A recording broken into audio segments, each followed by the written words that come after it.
our Bibles please, dako na tayo sa ating mensahe ngayong umaga nito. And we'll study Mark chapter 4, verse 35.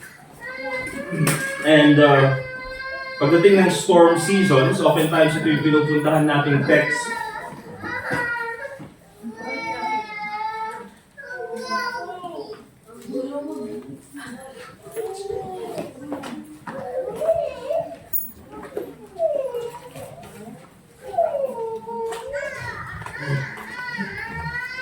Mark chapter 4, and we'll see first of all from verses 35 hanggang verse 41. Okay? Verse 35 hanggang verse 41. Mark chapter 4, verse 35 hanggang verse 41. And ang sabi ng Bible, by the way, if you're there with me, say amen. Amen. Alright, verse 35, ang sabi ng Bible, in the same day when the even was come, he saith unto them, Let us pass over unto the other side. And when they had sent away the multitude, they took him even as he was in the ship. And there were also with him other little ships. And there arose a great storm of wind, and the waves beat into the ship, so that it was now full. And he was in the hinder part of the ship, asleep on a pillow. And they awake him, and say unto him, Master, carest thou not that we perish? And he arose and rebuked the wind, and said unto the sea, Peace, be still. And the wind ceased, and there was a great calm. And he said unto them, Why are ye so fearful? How is it that ye have no faith? And they feared exceedingly, and said one to another, What manner of man is this, that even the wind and the sea obey him? Ang title po ng ating mensahe ngayong umagang ito, mga kapatid, in line with the sunod-sunod na mga storms na dumaan sa Pilipinas. Although hindi naman masyadong tinamaan ng Baguio City, di ba? Pero at least yung mga fellow Filipinos natin doon sa Bicol or even po doon sa Cagayan, even mga Baptist churches, mga kapatid, nasira yung mga properties, nasira yung mga bubong, nasira yung mga church vehicle dahil sa mga baha at dahil din sa mga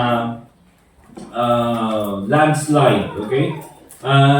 And we're just blessed, mga kapatid, na at least dito sa ating lugar ay to a point, we are protected sa mga iba't ibang mga typhoon dahil nga doon sa Sierra Madre doon sa ating likod. Okay? But in many places dito sa ating bansa ay hindi po ganon, I would say, hindi po ganon sila ka-protected. Okay?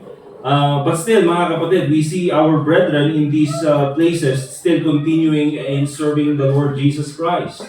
Patuloy pa rin silang pupunta sa kanilang church, patuloy pa rin silang nagsusoul winning, patuloy pa rin silang nanilibyan sa Panginoon, despite the calamity na dumadaan minsan sa kanila. Alright? So ang title po ng ating mensahe ngayong umaga, mga kapatid, is Overcoming Storms. Overcoming Storms. Overcoming the Storms. Okay?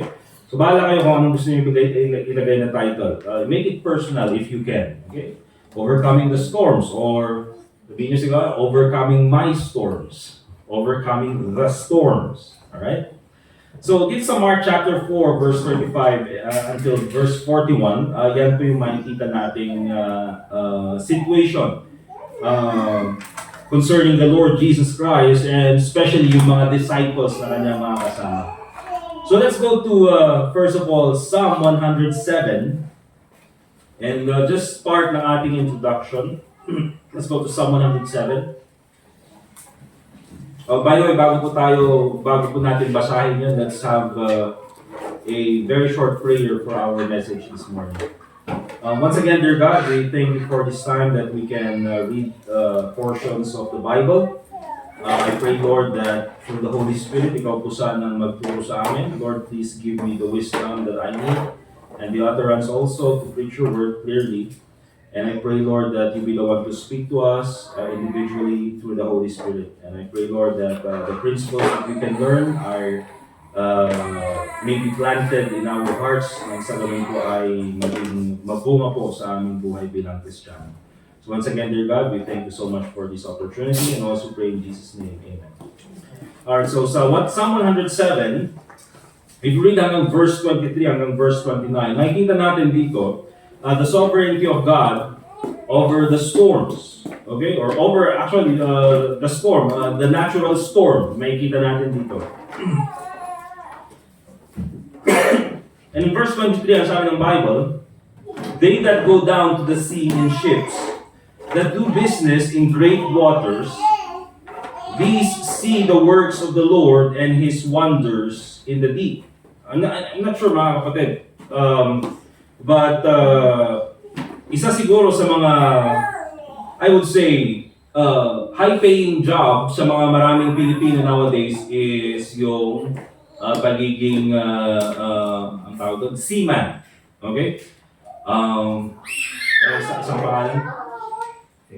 Ha? Well, seafarer. Kung di ba yung pirate?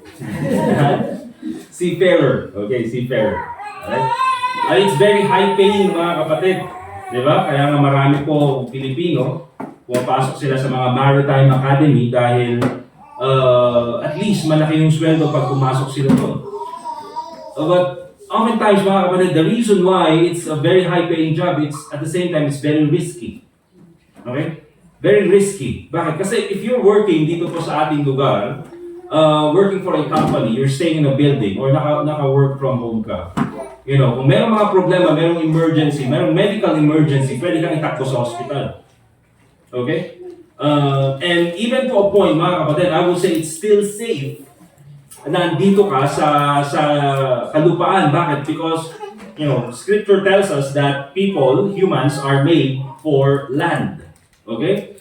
But of course, pag ikaw ay isang seafarer, or isa kang seaman, or isa kang pirate, diba? O isa kang seafarer, very high-paying yung trabaho mo, but the problem is, pag nagkaroon ng medical emergency, very limited. Okay? And oftentimes, mga kapatid, it is very dangerous yung nandun ka sa, you know, gitna ng dagat. Kahit na sabihin mong nagtatrabaho ka sa isang napakalaking barko, but if you see the difference between the size of the ocean and then the ship na kung saan ka nakalagay, it is still very, I would say, ominous, very scary. Okay? Kaya po it is a very high-paying job. I would not say not because of the job na ginagawa mo, but more on the risk that is involved in that job. And this is what we see here dito sa Psalm 107. Yung mga they that go down to the sea in ships, those who are businessmen, okay, na kailangan nilang mag-travel by ship, o kasama na dyan yung mga seafarer, that do business in great waters, these see the works of the Lord and His wonders in the deep. Nakikita nila kung gaano talaga kadelikado, kadelicate ang buhay dahil because of the immensity of the ocean. Verse 25, for He commanded and raised the stormy wind which lifted up the waves thereof. At yan po ay walang iba kundi ang Panginoon. So makikita natin in verse 23, and this is in the Old Testament, pinapakita dito that God is in control of the wind. God is in control of the sea. Okay? Bakit? Ang sabi nga ng Bible, He commanded. Siya mismo ang nag-uutos.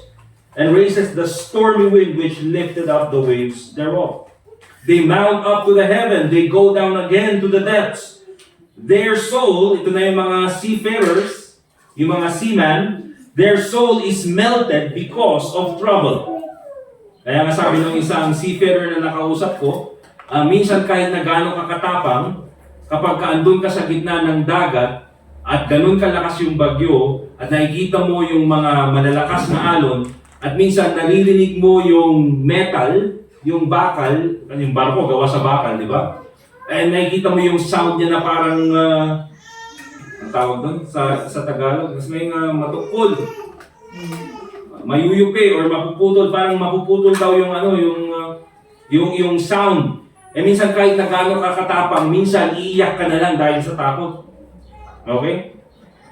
And sabi pa doon, in verse 27, they reel to and fro and stagger like a drunken man and are at their wits' end. Yung habang nandun sila sa barko, mga kapatid, walang balance, patumba-tumba sila, and of course, dahil sa lakas ng hangin, even yung barko hindi nila mag-guide. Kaya ang sabi ng Bible, they reel to and fro. Hindi nila alam kung anong direction sila pupunta. And the Bible says, and are at their wits' end. Ito pang sabi ng seafarer na kausap ko. Minsan kahit na makita mo na ang dami mong plano sa buhay, pag andun ka sa gitna ng barko na dumadaan sa napakalakas na bagyo, wala ka nang maisip during sa panahon na yun, kundi yung safety mo na lang. Na sana makasurvive ka. Okay, they are at their wits' end. And the Bible says in verse 28, then they cry unto the Lord in their trouble, and He bringeth them out of their distresses. He maketh the storm calm, so that the waves thereof are still. So makikita natin in Psalm 107, mga kapatid, despite the immensity of the storm, despite the trouble and the fear that can be brought about by the storm, God is still in control. And yun po yung gusto nating makita sa ating lesson ngayong umagang ito. That even though itong mga storms na to ay sunod-sunod, remember this mga kapatid, there's a reason why naging sunod-sunod yung mga storm. Okay? And, God is in control of all those storms na dumaan sa atin. And kung siya mismo ang pwedeng magdala ng storm sa atin, He is also the one who can give us safety. Because He is the one in control. Okay? So how do we overcome the storms na dumadaan sa buhay natin? And of course, we will shift from the natural storm to the, I would say, yung mga personal storms na dumadaan sa buhay natin. The problems that we go through, the difficulties, or even yung mga challenges na dumarating sa buhay natin. How do we overcome these personal storms? Okay? These storms na pwede nating pagdaanan bilang mga Kristiyano. Number one, let's go to verse 35.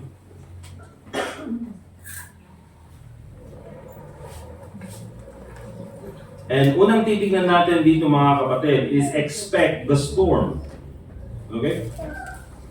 Expect the storm. Expect, Tagalog. Expect. Asahan. Okay? No, Ilocano ba? Ilocano. Namnamahan. Natako mag-storm. Parang pag namnamahan, parang yun yung, daw mag-storm. Hindi naman pag gano'n, expect. Yan expect, Ilocano. Expectaran, no? Sige, nalagay kayo. Expectaran. Sige. Pero pag sa Tagalog, asahan. Asahan, parang ganun din, no? Sana may storm. Nasaan may storm? Hindi naman mga kapatid na ganun yung ugali natin or when we say expect. Parang ibig sabihin lang nun mga kapatid is yung katulad ng sinabi ni Peter when it comes to difficulties. Huwag kang ma-surprise na you are going through fiery trial.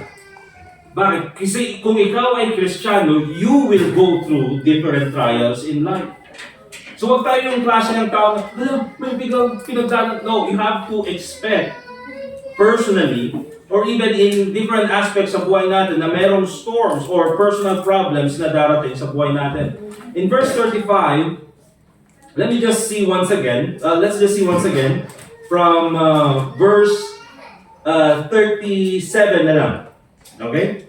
And makikita natin dito, the Bible says, and there arose a great storm of wind, and the waves beat into the ship so that it was now full. Tingnan natin yung verse 37, and makikita natin doon, a great storm of wind.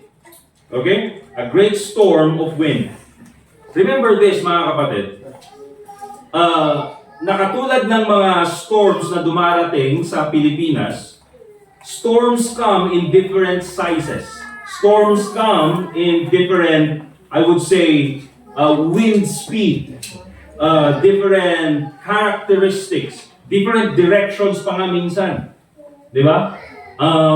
Hindi katulad ng mga previous na nagdaan ng mga bagyo, palaging north sila pupunta. Tinatamaan yung Isabela, Cagayan, Ilocos, okay? Kaya minsan yung Metro Manila hindi tinatamaan. Pero ngayon naman ito, I think dadaan a little bit sa Metro Manila and then mamayang alas 5, alas 6 is andito na sa Baguio City.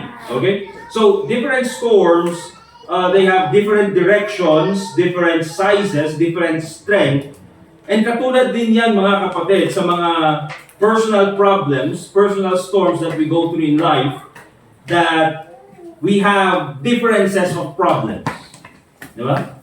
Katulad ko mga kapatid, I would say that I would go through different problems. Siguro iba naman sa problema na pagdaraanan ni Brother RJ, or ni Brother Edgar, or probably si Brother Steven. Okay? Iba-iba yung problema na pinagdaraanan. Even different families, iba-iba rin yung problema na pinagdaraanan. Even nga po mga kapatid, yung mag-asawa, different problems yung dumadating sa kanilang buhay. Bakit? Ang sabi ng Bible in James chapter 1 verse 2, the Bible says, "My brethren, count it all joy when ye fall into diverse temptations." Iba't ibang klase ng problema.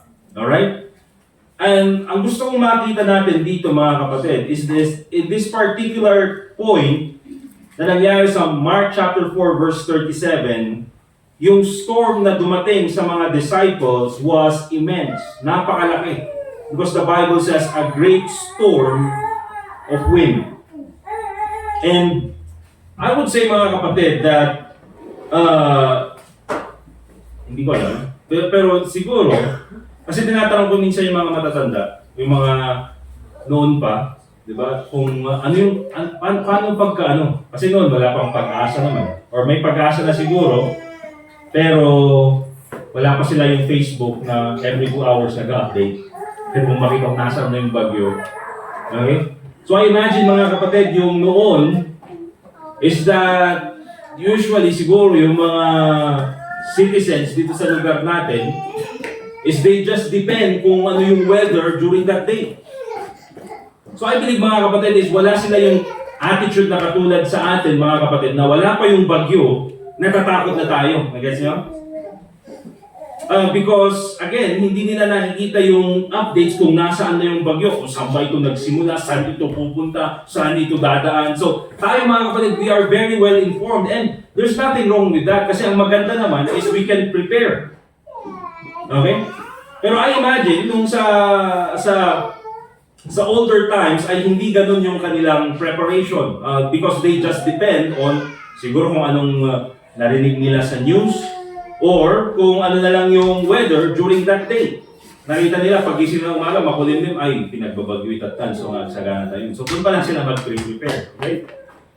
But that's the thing mga kapatid, this storm na dumating sa mga disciples, it was immense, it was very strong. But also, doon sa verse 37, ang makikita rin natin where the Bible says, "And there arose a great storm of wind, and the waves beat into the ship, so that it was now full." So yung storm ay talagang halos sirain niya na yung barko kung saan sila nakasakay.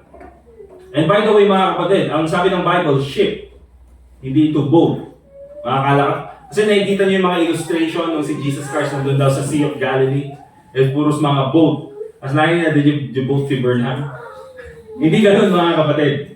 Kaya ito mga kapatid, yung dumaan talaga na storm is napakalaki kasi they were, riding a ship. Okay? And ang sabi ng Bible, the waves beat into the ship na at least halos masira na, but at the same time, halos lumubog na. Because the Bible says, so that it was now full. And minsan mga kapatid, the storms na darating sa buhay natin, minsan ay nakakagalit. It's infuriating. Alright? Lalo na pag sunod-sunod. Lalo na katulad ng mga nagdaang bagyo na, mga bagyo na naman. I think more than 1 month mga kapatid na sunod-sunod na bagyo. yung dumaan dito sa North Luzon. And truly, tulad ng sabi ko mga kapatid, sa atin, we can probably smile about it. Pero doon sa mga kapatid natin na doon sa mga mas mababang lugar, there's nothing to smile about. Bakit? Kasi alam nila, baha na naman. Buti nga mga kapatid, ewan ko kung sino po ba dito sa atin talaga, pakitaas yung kamay, yung mga naka-experience ng baha. Pakitaas yung kamay, right hand. Lumubog yung bahay.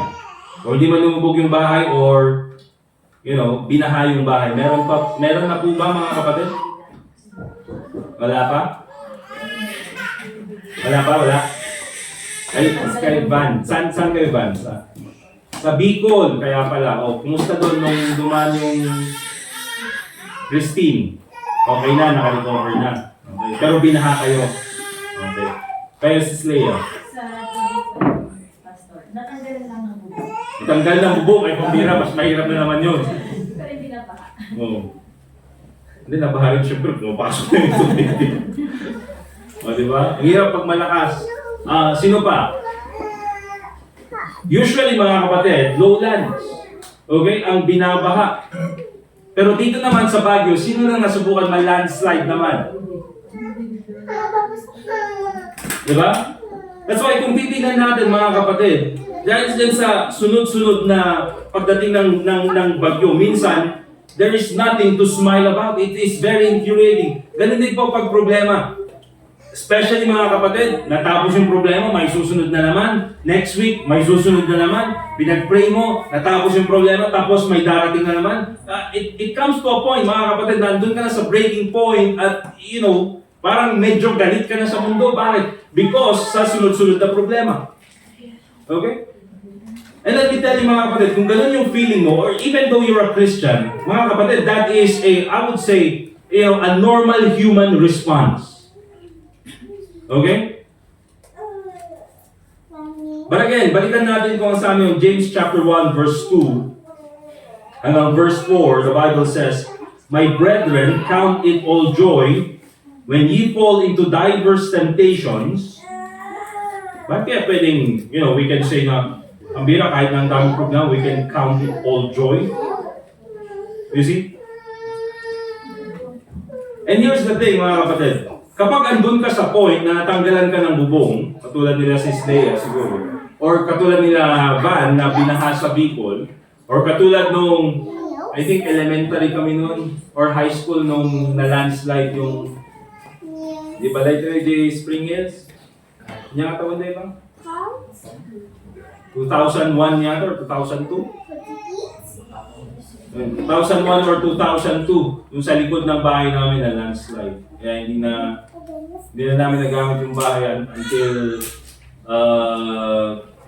sinublat na lang sa Bali. So during those times, mga kapatid, there's nothing to smile about. Okay? Bakit sabi ng Bible, count it all joy? Pag nandun ka sa gitna ng problema, mga kapatid, nandun ka sa gitna ng challenges, it's difficult to smile. It's difficult to be joyful. Pero ang sabi ng Bible dito, talks about our perspective. Count it all joy when ye fall into diverse temptations, so verse 2. Bakit? Kasi in verse 3, knowing this, that the trial of your faith worketh patience. You see, kung meron mang pwedeng ipagpasalamat or something to be joyful about sa gitna ng problema, is that there is a product na ginagawa ng Panginoon sa buhay mo through this problem or through this difficulty. Okay? And what is that? Basically, ang sinabi ng Bible is the trying of your faith, yung pagsubok ng iyong pananampalataya produces patience. Mas nagiging patient ka sa buhay mo. Okay? But that patience have her perfect work, that you may be perfect and entire, wanting nothing. So hindi lang yan mga kapatid, but also in, let's go back to Mark chapter 4 verse 35.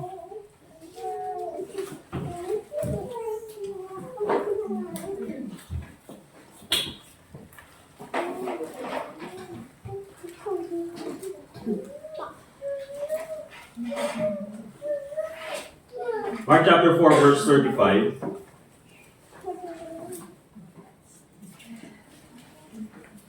And hindi lang po yung storm is immense and infuriating, but also in verse 35, the Bible says, "And the same day, when the even was come," nung dumating yung gabi, dyan naman dumating yung storm.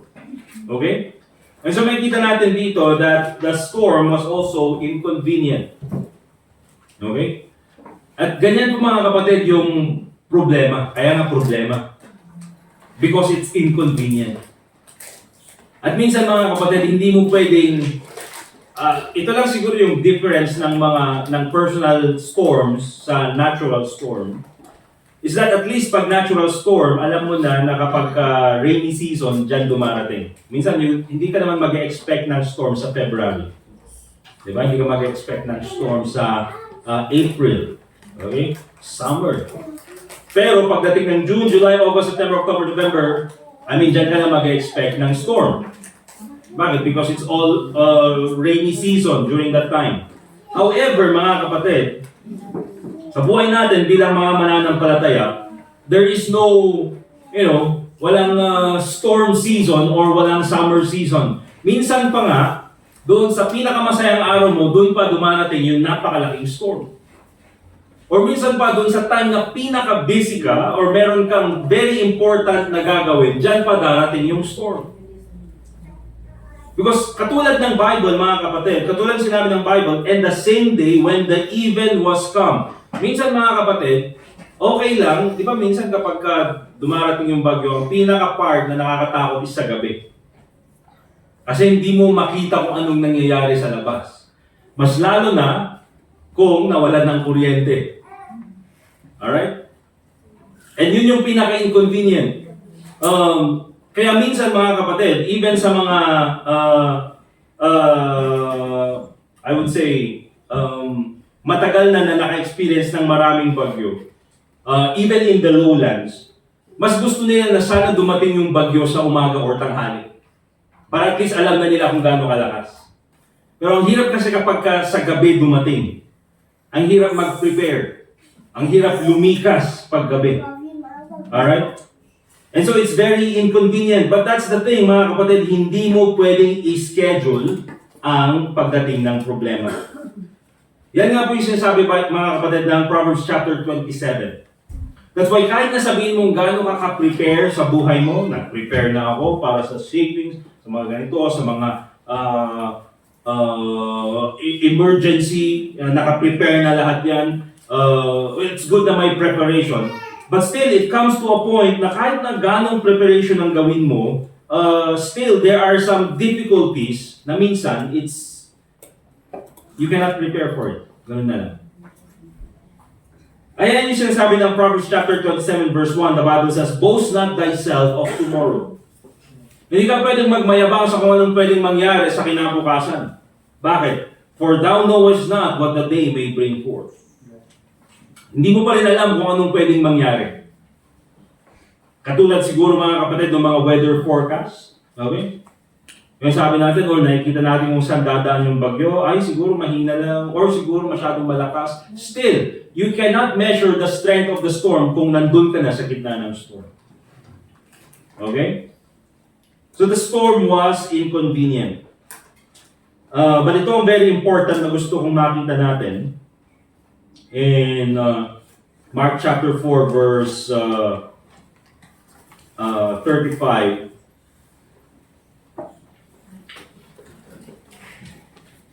na hindi lang yung storm was inconvenient, but actually the storm was intentional. Okay? The storm was intentional. Again, mga kapatid, sino ba ang may control ng hangin? Sino ba ang may control ng storm? Sino ang may control ng natural things that happen all around the world? Nakita natin kanina mga kapatid in Psalm 107, God is in control. Okay? And kung titingnan po natin yung Mark chapter 4 verse 35, the Bible says, "And the same day when the even was come, he said unto them, Let us pass over unto the other side." Do you believe, mga kapatid, that Jesus Christ is God? Say amen. Do you believe that Jesus Christ is all-knowing? Say amen. So, do you believe, mga kapatid, na nung sinabi ni Jesus Christ, let us pass over unto the other side, going through the Sea of Galilee, do you believe that the Lord Jesus Christ knows that the storm will come? Say amen. Alam niya. Bakit? Because He is God. And because He is in control of everything. Pero bakit sinabi niya, kahit na mayroong storm na parating, okay, let us pass over unto the other side. Because, mga kapatid, I would argue and I would say from the scriptures that when it comes to the storms na dumarating sa buhay natin, God has a purpose. Amen? And sa purpose na yan, I would say probably iba-iba para sa mga mananampalataya. Like say for instance, mga kapatid, yung pagdating ng isang bagyo, even if you take a look at the scriptures, floods, earthquakes, forest fires, natural calamities, mga kapatid. In many occasions, mga kapatid, nangyayari yan because God has a purpose. Alright? Oftentimes, God will send a calamity sa isang nation or sa isang particular group of people. Bakit? To judge them. To bring judgment to the people. But there are times naman that God will send a natural calamity sa isang group of people, not to judge them, but to show His power towards these people. And minsan there are times naman that God will send a natural calamity sa isang group of people, not to judge them and not to show His power, but basically so that those people will be closer to God. Katulad nung binasa natin sa Psalm 107 kanina, that while itong mga seafarers na ito nandun sa gitna ng dagat, anong ginawa nila? Then they call upon the Lord. Because there are times, mga kapatid, naman, that in many occasions, in many testimonies ng mga Kristiyano, na minsan, tsaka nila, I would say, tsaka sila naligtas, or tsaka nila nakilala ang Panginoon bilang tagapagligtas noong dumaan sila sa matinding problema. Okay? Minsan may mga tao kasi, mga kapatid, na kahit na gaano mo i-share sa kanila yung gospel, ayaw maniwala. Pero nung time na nandun na sa hospital at hindi na makabangon, at saka siya magpapatawag, "Pakiayag man please ni Pastor." Bakit? Kasi nakita nila, mga kapatid, na hindi pala nila kaya. And so that is the only time, minsan, sa isang tao, na tsaka niya makikilala ang Panginoon bilang tagapagligtas. Because of that certain storm. Kaya, kahit po sa mga bagyo na dumarating sa buhay natin, mga kapatid, God also has a different purpose. Okay? But the storm was intentional. Remember, mga kapatid, it is the Lord Jesus Christ, siya mismo ang nagsabi sa mga disciples, let us pass over unto the other side. Tayo ay pumunta doon sa Jibangir, okay? But God has a purpose doon sa pagpunta nila doon sa other side. However, alam niya that they will go through difficulties. But that was an intentional storm. However, secondly, mga kapatid, if we are going to overcome storms, hindi lang natin i-expect yung mga storms na ito. But remember this, and this point I mentioned back in January sa isang topic natin about Mark chapter 4 also. If we are going to overcome storms, remember this, respond biblically, not emotionally. Okay? Respond biblically, not emotionally. Tignan po natin yung Mark chapter 4 verse 38. Mark chapter 4 and verse 38. Ano sabi ng Bible? And he was in the hinder part of the ship, asleep on a pillow. And they awake him and say unto him, Master, carest thou not that we perish? Okay? And here makikita natin mga kapatid, a very emotional response to the storm na ginawa ng mga disciples. And minsan, ginagawa rin ng marami sa atin. Ginagawa rin ng maraming Kristiyano. Ay minsan, kapag tayo ay dumating sa, or dumaan sa problema, we respond emotionally. At anong ginagawa natin? We accuse God. Diba? Inaakusahan natin ang Panginoon. And what is the accusation ng mga disciples? Ang tanong nila, carest thou not that we perish? Wala ka bang pakialam sa amin, Panginoon? Kami na ay mamamatay? And mga kapatid, if you know who God is, if you know who the Lord Jesus Christ is, na siya ay namatay, inilibing at muling nabuhay bilang kabayaran ng iyong kasalanan, na siya mismo mga kapatid ang nag-secure ng ating kasalanan, na siya mismo mga kapatid, hindi niya sinunod yung kanyang sariling kalooban, but sinunod niya yung kalooban ng Diyos Ama to die on the cross para sa atin. I mean, can you say, Panginoon, wala ka bang pakialam sa akin? Diba? Of course, during this time, pwede natin sabihin, hindi ko pwedeng sabihin yan. Bakit? Because I know kung ano yung ginawa ni Jesus Christ para sa atin. But there are times, mga kapatid, kapag dumating yung sobrang bigat na problema, na minsan nakakalimutan natin lahat ng mga bagay na yon, and ang nagiging response natin ay emotional, kaya anong ginagawa natin? Abay, Apo Diyos, awan na yun, bibiyang mo kanya. Di ba? And even dumarating sa point na, ano sasabihin natin? Noong Ilocano kumagat, umaypay di punto tibiyag na si tayo mismo ang singer kina Apo Diyos. Na parang sisingilin pa natin ang Panginoon. Na minsan sasabihin natin, Panginoon, ba't mo pinapayagang mangyari ito? Di ba faithful naman ako sa church? O di ba nagbibigay naman ako ng aking mga obligation sa church? Di ba Panginoon, nagsusoul winning naman ako? Di ba Panginoon, nagiging obedient naman ako sa kalooban mo? Bakit nangyayari ito? Kasi that, mga kapatid, is an emotional response. Bakit? Kasi kinakalimutan natin yung ginawa ng Panginoon because of how we feel. Diba? That is an emotional response. Kaya ano dapat yung response natin? We should go to what the Bible says. Kasi kung meron mang ganun tayong pakiramdam, and remember this, kapag ganun po yung ating pakiramdam, and we have that feeling na walang pakialam ang Panginoon sa atin, that is not from God, that is from the devil. Kasi ang sabi ng Bible in 1 Peter chapter 5 verse 7, casting all your care upon Him, for He careth for you. Kung meron ng taong may pakialam sa atin, magdaman ti taong at dabiyang na kinyam, niya po tayo ngayon sa Kristo. Just remember this. Lagi po nyo lang dito ikakabsat. Niya po Diyos insalakan na ka. Kunay the Bible, before the foundation of the world, the Lamb was slain.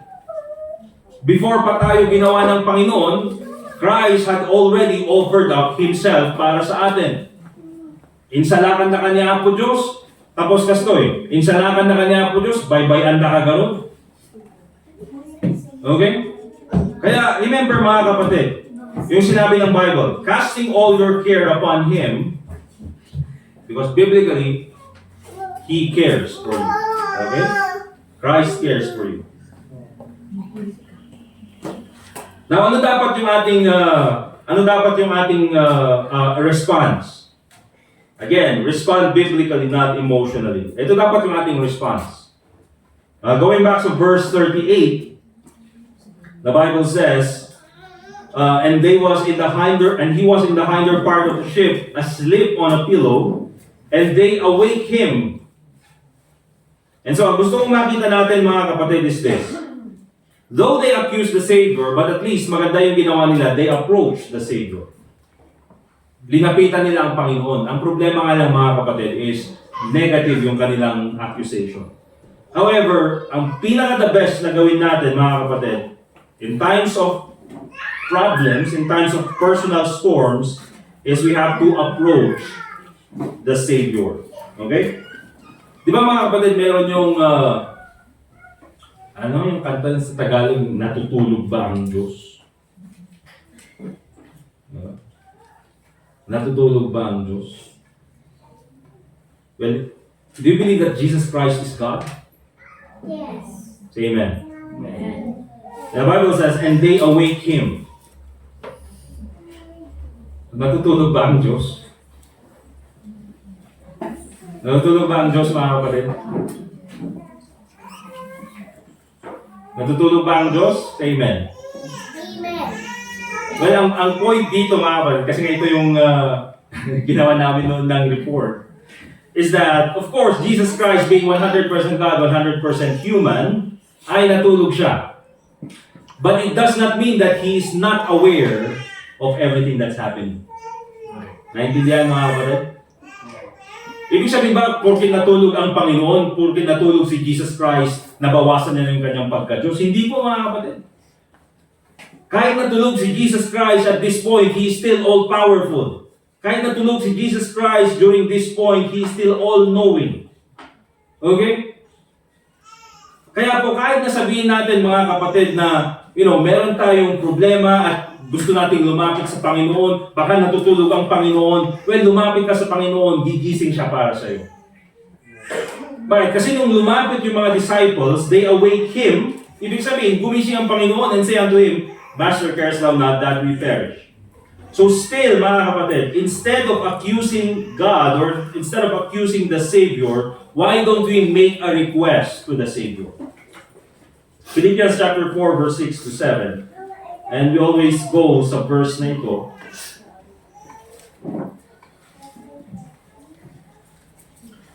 The Bible says, be careful for nothing, but in everything by prayer and supplication with thanksgiving, let your requests be made known unto God. Kasi tulad ng sabi ko, mga kapatid, bakit kaya maraming Kristiyano, they would rather complain than pray? Pwede ka namang mag-pray. But why would you accuse God kung pwede ka namang manalangin? Tulad ng sabi ko, mga kapatid, because it's easier to complain than pray. Diba? Mas masarap sa loob kasi yung mag-vent out. Mas masarap kasi sa loob mas masarap sa pakiramdam yung ilabas yung sama ng loob. Pero kung ilalabas mo nila yung sama ng loob mo, mga kapatid, why don't you do it through prayer? Diba? And then, make a request to God. The Bible says, and the peace of God which passeth all understanding shall keep your hearts and minds through Christ Jesus. You see, mga kapatid, kung hindi ka nagpe-pray at dumadaan ka sa problema, what happens is, nakafocus ka lang dun sa storm. Nakafocus ka lang dun sa bagyo. Nakafocus ka lang dun sa pakiramdam mo. But when you start to pray, now you're focused on the Lord Jesus Christ. Di ba? Kasi that's the reason why you pray to Him. Bakit ka nag-pray? Because you know that the Lord Jesus Christ will help you. Because you know na si Jesus Christ, siya lang yung pwedeng tutulong sa iyo. At siya lang yung may kapangyarihan na pwedeng magtanggal sa storm na kung saan ka naroon. Or siya yung pwedeng magbigay sa iyo ng lakas nang sa ganoon ay you will go through the storm. Okay? And so, respond biblically, not emotionally. Remember, mga kapatid, if you're going to overcome the storm, respond biblically, not emotionally. And lastly, number 3, if you're going to overcome the storms, number 3, strengthen your spirituality. Okay? Dapat maging matatag ka spiritually. Remember, kahit na gaano ka physically na malakas, talking about natural storms, kahit na mag-gym ka ng everyday, wala kang binatbat sa bagyo. Remember that? Malamamod nga, sige, ako Diyos, yung may mo kami na bagyo, tas sa batok suda ka kami. Diba? Agyanak ijay Isabela, agyanak ijay Aurora, pasarda nga kamamin nga bagyo, o may dito, yala ako may turturon di bagyo, awan ha. Diba? Labos-labos ka pag awan, kakapsat, ulay niya kastam, amo kaya di bagyo. But so is when it comes to our personal problems.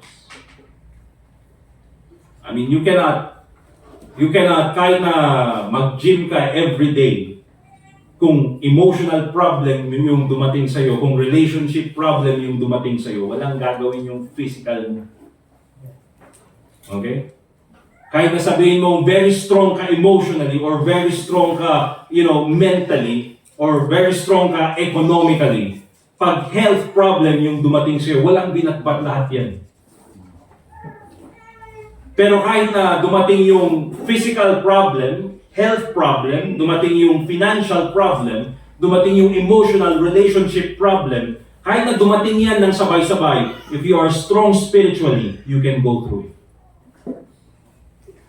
Kaya ang magdadala lang talaga mga kapatid sa isang Kristiyano when it comes through difficulties is the Lord Jesus Christ. And how do you do that? Through spiritual strength. So how do you strengthen your spirituality? Unang-una mga kapatid, you have to examine your fear. And in verse 39 or in verse 40, ang tanong ni Jesus Christ sa mga disciples is very clear, why are ye so fearful? Bakit ka takot na takot? Okay? And the reason why they are fearful is this, because they have no faith. Now remember this mga kapatid, itong mga disciples na kasama ni Jesus Christ, kagagaling lang nila doon sa Galilee, pupunta sila doon sa Gadara, and nandun sila sa Galilee 6 hours ago, probably 8 hours ago, or probably even 4 hours ago, ang dami nilang na-witness na miracles ni Jesus Christ. Nakita nila kung paano pinagaling ni Jesus Christ yung may sakit, yung bulag, yung pilay, kung paano niya tinanggal yung mga evil spirits sa mga sinapian.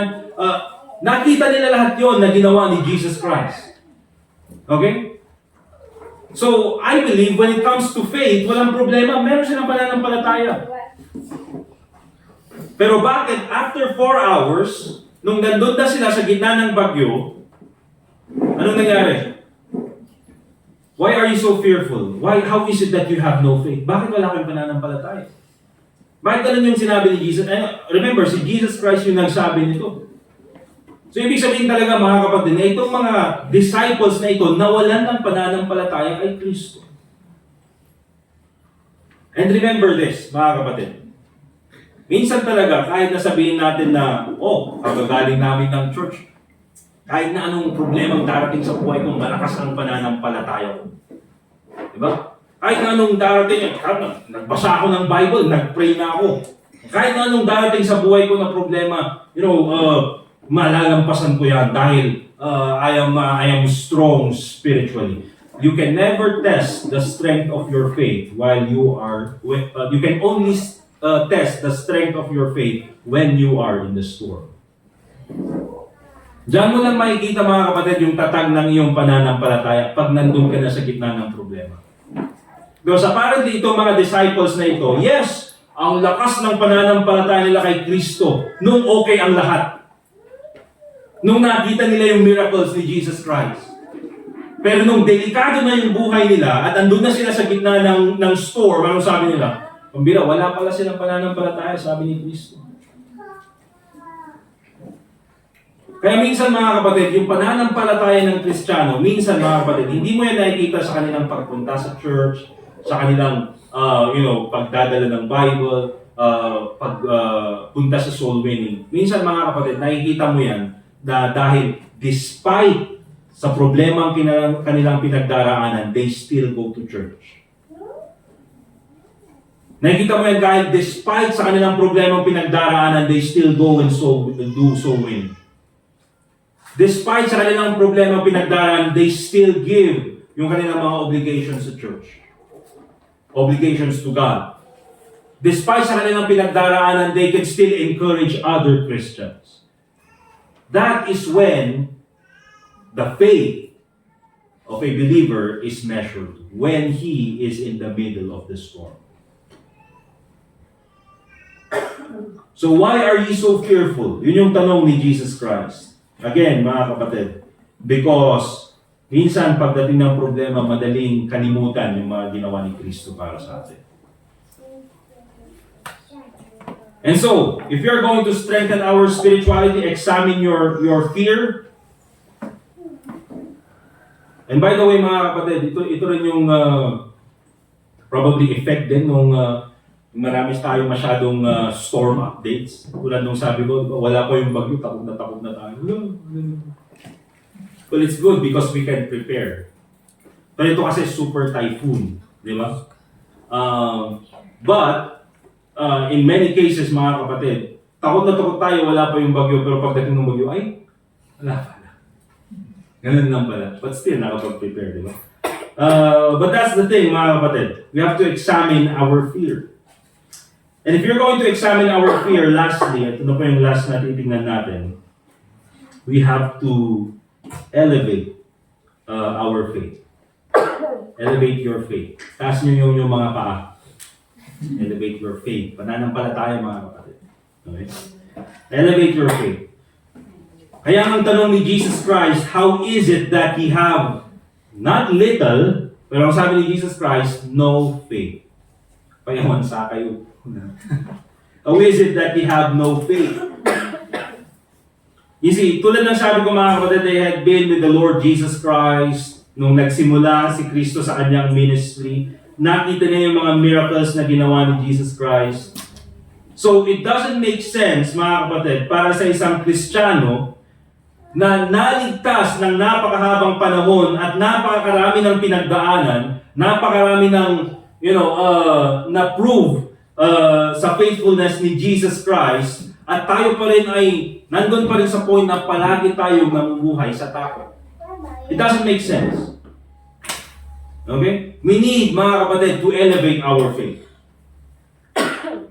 Because one thing the disciples failed to notice, mga kapatid, is that nung nandun sila sa gitna ng storm, the Lord Jesus Christ was with them. Di ba? At dyan mo makikita, mga kapatid, na talagang wala silang pananampalataya. Mga kapatid, we do not doubt the salvation of these.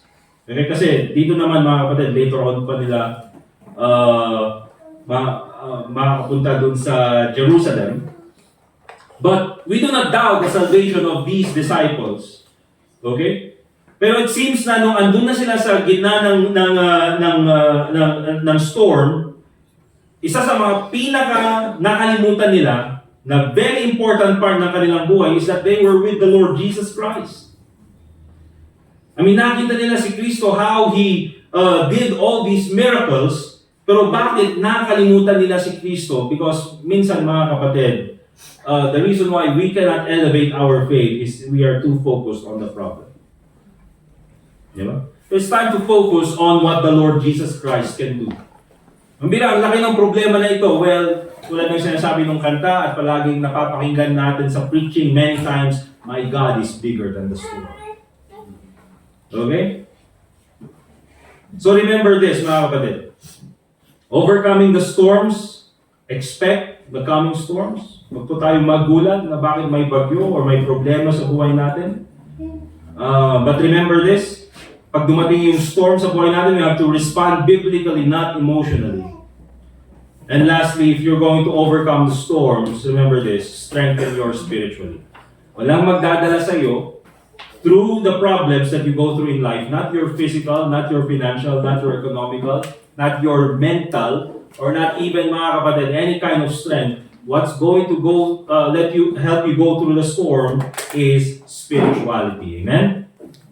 So remember, overcoming the storms, pwede po natin gawin. Let us pray. Dear God, Heavenly Father, once again, we thank you for this time that we can listen from your word. We thank you so much for the challenge that we have heard this morning. I pray, Lord, na ikaw po ang magbigay sa amin muli ng safety, Panginoon, as we go through this day. And sa pagdaan po ng super typhoon sa aming lugar. But we also pray, Lord, that I pray that you also help us deal with our personal storms, dear God. Please help us deal with our problems that we go through, challenges, difficulties na pinagdaraanan po namin bilang Kristiyano. Lord, I pray na magkaroon po kami ng tamang kaisipan sa mga pagsubok na ito. I pray that we will respond according to what the Bible says at hindi po according sa aming emotion. And also, dear Lord, I pray that we will elevate our faith, dear God. I pray, Lord, that we will strengthen our spirituality nang sa ganun po ay makayanan po namin through your Spirit and through the Lord Jesus Christ ang mga pagsubok na dumarating sa aming buhay. So once again, Panginoon, we thank you so much for this time that we can listen from your word. We thank you for the presence of each one. And also pray in the name of the Lord Jesus Christ. Let's continue to pray, mga kapatid. Again, let us pray for the safety of everyone ngayong this day and the next days. But also, let us pray, dear God, that God will strengthen each and every one of us as we go through our own personal storm. Sige po.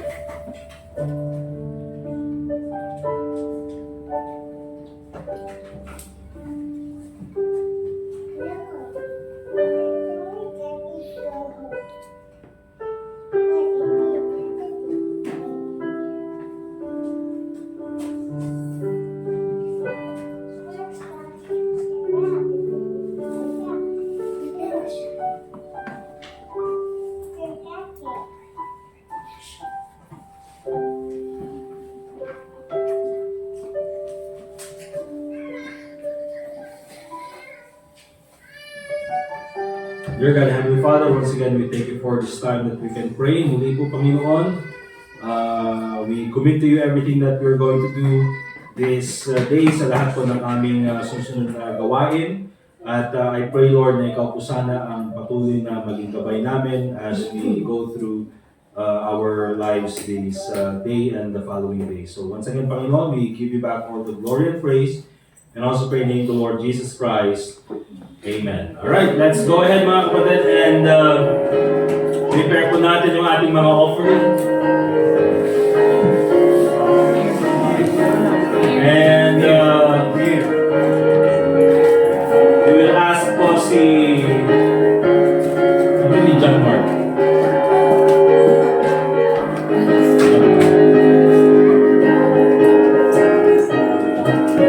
Tawagin natin si Brother Edward na lang para sa ating offertory prayer. And then tawagin natin si may naman Asher, tapos si John Mark, si Mary J offering basket.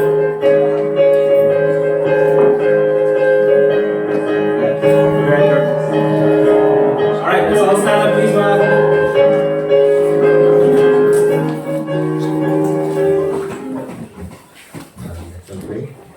Dear Lord, salamat po muli. Kami po ay sa aming bayan at sa mga we pray na bless mo po ang aming offering. Kami po ay malapit po sa ministry, kami po sa spreading of your word and all this. We pray in Jesus' name. Amen. Okay po, let's give our offerings mga kapatid.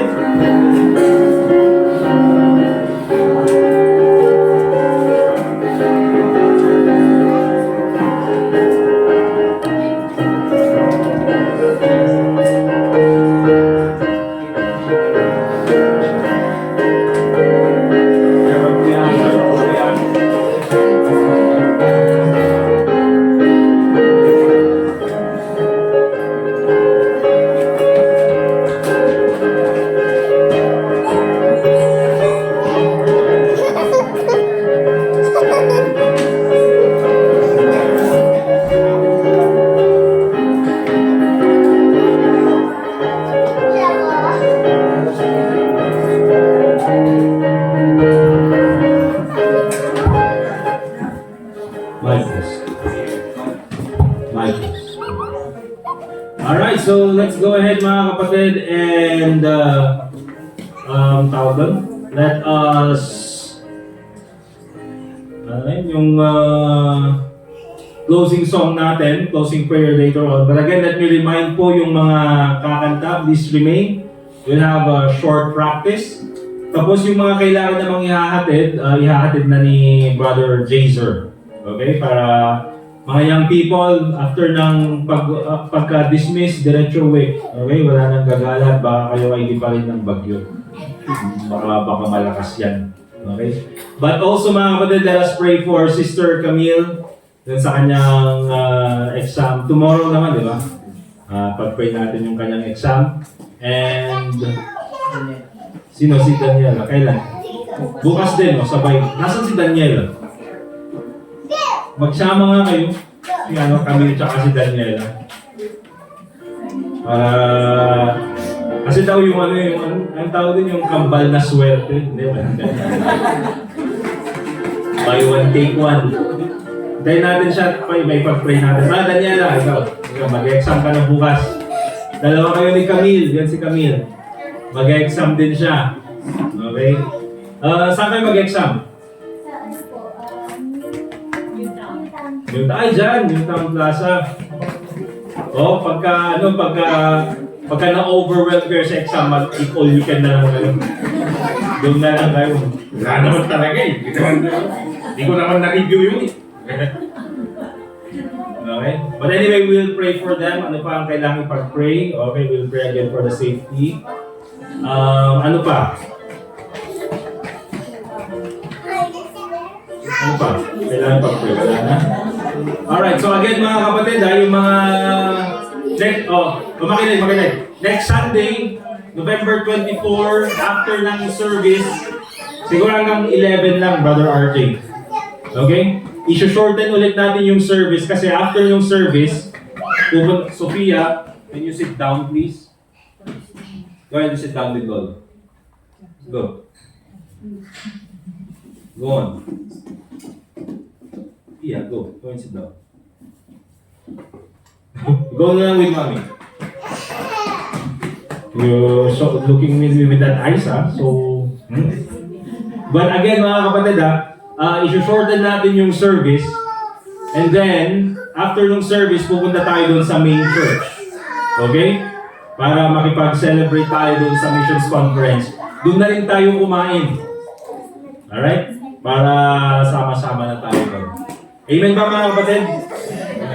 Pakitaas niyo yung kamay kung sino yung mga sasama para alam natin. Sumama kayo, sumama. Sama kayo, 1, 2. Yan, para mas marami, mas masaya. Sama kayo para makilala kayo. Ayan. Okay. Ni Rosalie, ni Rosalie. Ha? Napagbigan. Namadaso na next week. Okay, alright. Sama yung iba para mas marami tayo. Sis Jace, makaumay ka? Alright. Alright, anyway, let's go ahead and stand up please. At tayo ay magpo-closing song na. And then after that, we will ask the Brother Hector again for our closing prayer. Let's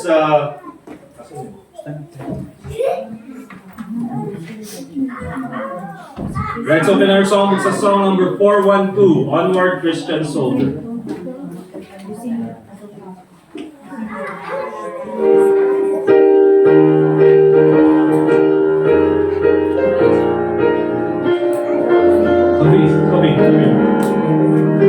Yeah.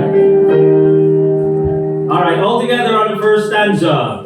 Onward, Christian soldiers, marching as to war. With the cross of Jesus, flowing only for.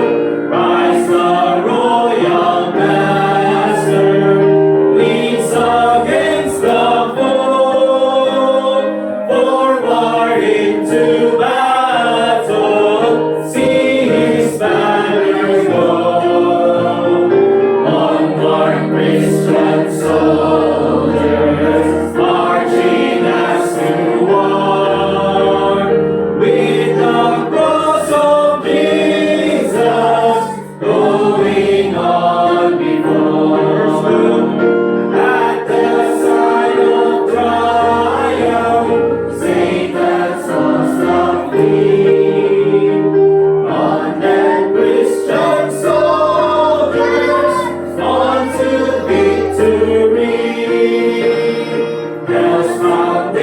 nations waver at the shout of praise.